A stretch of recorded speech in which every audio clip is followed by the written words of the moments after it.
So we have seen the second rehearsal today of Tusse and Voices for Sweden. Some changes were made from the first rehearsal, but we're now going to tell you whether we think, as it stands, Sweden is qualifying for Saturday night's big grand final.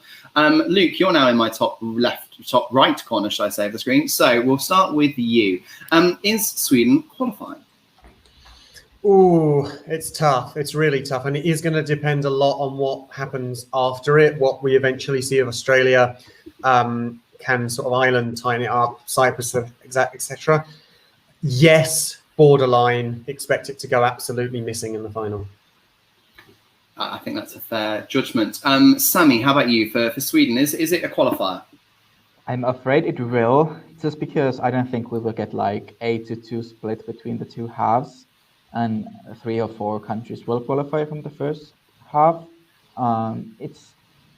It shouldn't qualify, but I'm afraid it will. Yeah, this for me is an entry that will sound better to the average viewer than it maybe does to Eurovision fans, particularly jurors as well. So I think I've had this on the bubble the whole time. I think it's still on the bubble. And I think if it's qualifying, we're looking at maybe a 9th or a 10th, and as Luke says, to go absolutely missing in the final. Viv, what about you? Sweden qualifying? Borderline? I'm not sure. It comes directly after Russia, which is super impressive. And it's sort of squished between Russia and Australia, which we don't know. I mean, it can be equally impressive as Russia. This is a lot more low key.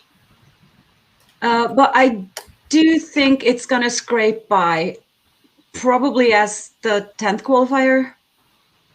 Brilliant. Dom, is this qualifying? Yes, hopefully. For the sake of my mental health. Vote for Sweden. I can't have this trauma again. And yes, I'm keeping my fingers crossed. And yes, please qualify. And yes. Julian, just very quickly, is Sweden qualifying? Yes, it is, but it's not going to do super well. There we go. So we all think it's qualifying, but they're not doing much in the grand final.